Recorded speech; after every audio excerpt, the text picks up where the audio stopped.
Friends, तो जैसा कि 5.1 एंड 5.2 क्वेश्चंस ऑलरेडी हम लोग कर चुके हैं, तो हम लोग मूव करते हैं क्वेश्चन नंबर 5.3 पे। तो ध्यान से देखिए इस क्वेश्चन में क्या गिवन है। Give the magnitude and direction of the net force acting on a stone of mass 0.1 kg just after it is stopped from the window of a stationary train. अब ध्यान से देखिए बच्चों, एक ट्रेन रुकी हुई है।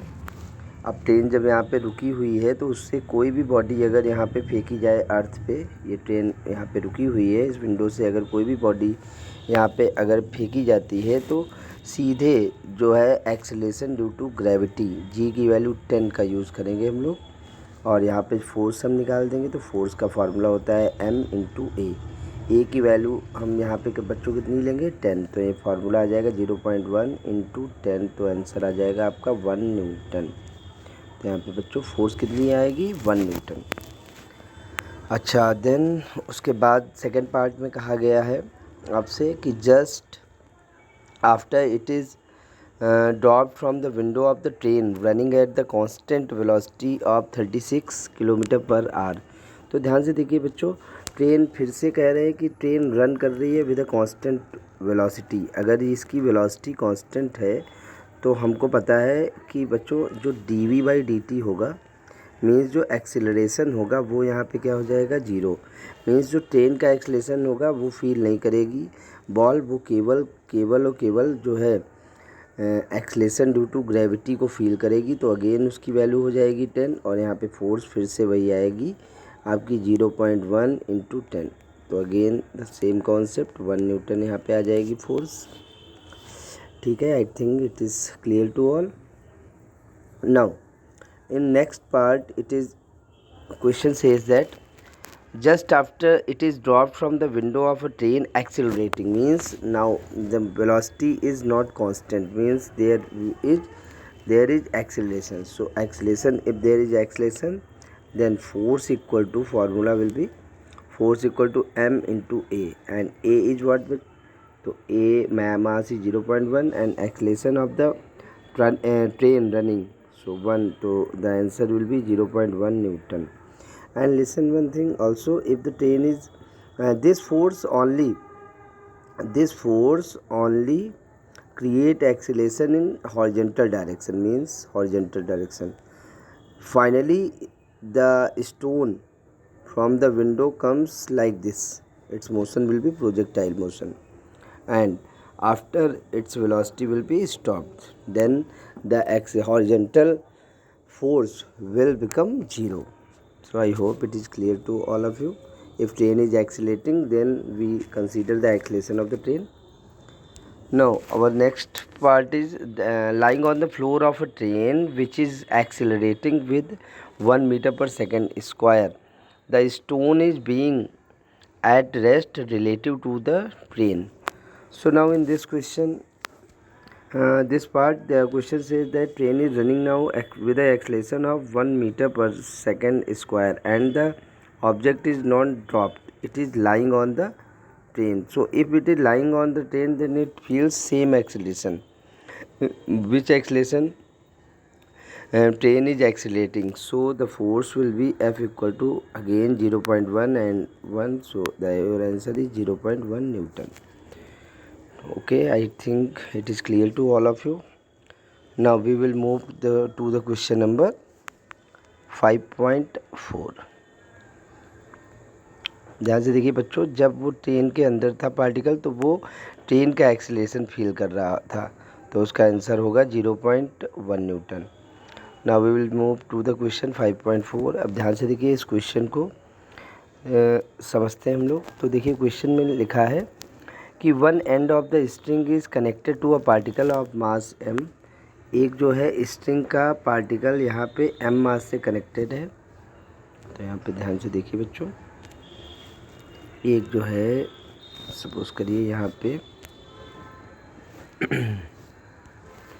एक स्ट्रिंग है, ये स्ट्रिंग है, इसका ये m मास का जो है पार्टिकल इससे कनेक्टेड है। ये स्ट्रिंग की लेंथ l है। अब कह रहे हैं to a particle of mass m and the other end of the small peg is put horizontal table. ये एक हॉरिजॉन्टल टेबल पे रखा गया है, ये टेबल है सपोज करिए। If the particle moves in the circle, तो ये पार्टिकल ऐसे सर्कल में मूव करता है। अब कह रहे हैं कि with the speed of v, इसकी स्पीड भी दे रखी है इन्होंने v। Now the question ask about the net force acting on the body. इस पर नेट फोर्स क्या लगेगी। तो आप ध्यान से देखिए बच्चों, जैसा कि हम लोगों को पता है, अगर कोई भी बॉडी सर्कल में घूमती है तो उसको सेंटर से एक सेंट्रीपिटल फोर्स लगती है। उस सेंट्रीपिटल फोर्स का फार्मूला होता है यहाँ पे mv² अपॉन r। इस केस में r क्या हो जाएगा बच्चों, तो r हो जाएगी उसकी लेंथ। r क्या हो जाएगी, तो उस पार्टिकल की ये लेंथ हो जाएगी और फार्मूला आ जाएगा mv² अपॉन l। और ये जो फोर्स होगी यही इस स्ट्रिंग में टेंशन क्रिएट करेगी। तो यहाँ पे टेंशन का जो टेंशन कोई एक्सटर्नल फोर्स नहीं होती है। टेंशन एक टाइप की सेंट्रीपिटल फोर्स हो सकती है, ग्रेविटेशनल फोर्स हो सकती है, जो उस स्ट्रिंग में जो है प्रोड्यूस्ड होती है। तो I hope this is clear to all of you. तो इस वाले क्वेश्चन का जो ये ऑप्शन हो जाएगा, इसमें हो जाएगा आपका t equal to mv² upon l। Now we will move to the question number 5.5 guys. So the question is here, it says a constant retarding force means एक फोर्स लग रही है 50 न्यूटन की, जो रिटार्डिंग फोर्स है। Means किसी भी body की वेलोसिटी को वो कम करेगी, मीन्स स्टॉप करेगी उस बॉडी को।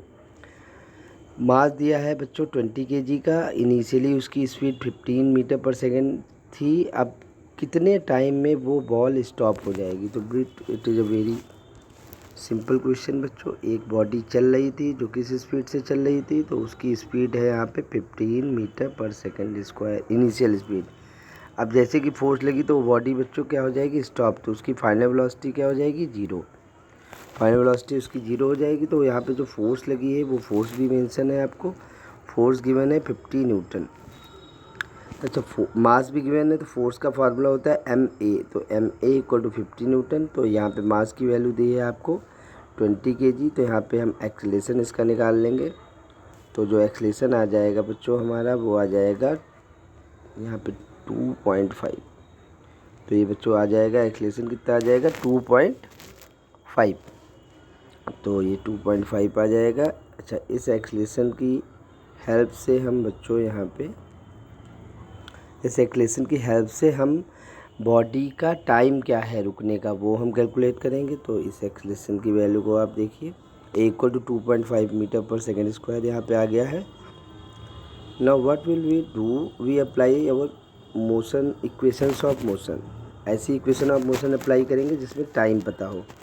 v हमको पता क्या क्या है, तो हमको एक्सेलेरेशन की वैल्यू पता चल गई है 2.5 है मीटर पर सेकेंड स्क्वायर। u की वैल्यू हमको पता है, इनिशियल वेलोसिटी उसकी 15 मीटर पर सेकेंड थी।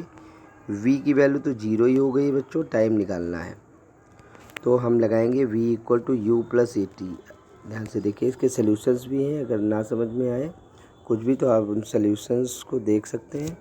तो u की वैल्यू यहाँ पे हो गई है 15, एक्सेलेरेशन आपका आ गया है 2.5, टाइम हमको पता नहीं है। और ये रिटार्डिंग फोर्स है, तो जो रिटार्डिंग फोर्स में एक्सेलेरेशन आएगा वो कैसा आएगा बच्चों, वो माइनस का आएगा।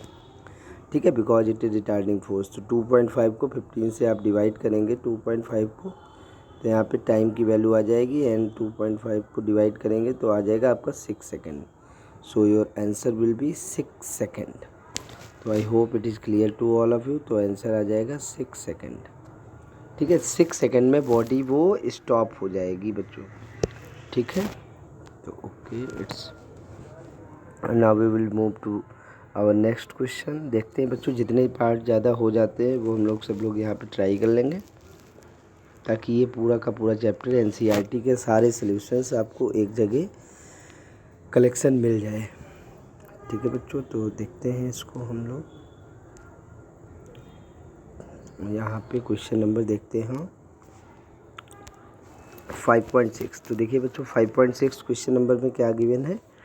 तो in this question it is given है कांस्टेंट फोर्स। अब देखिए कांस्टेंट फोर्स जब यहाँ पे लग रही है किसी भी मास पे, तो उसकी स्पीड जो है कंटिन्यूसली जो है क्या हो रही है, बढ़ रही है।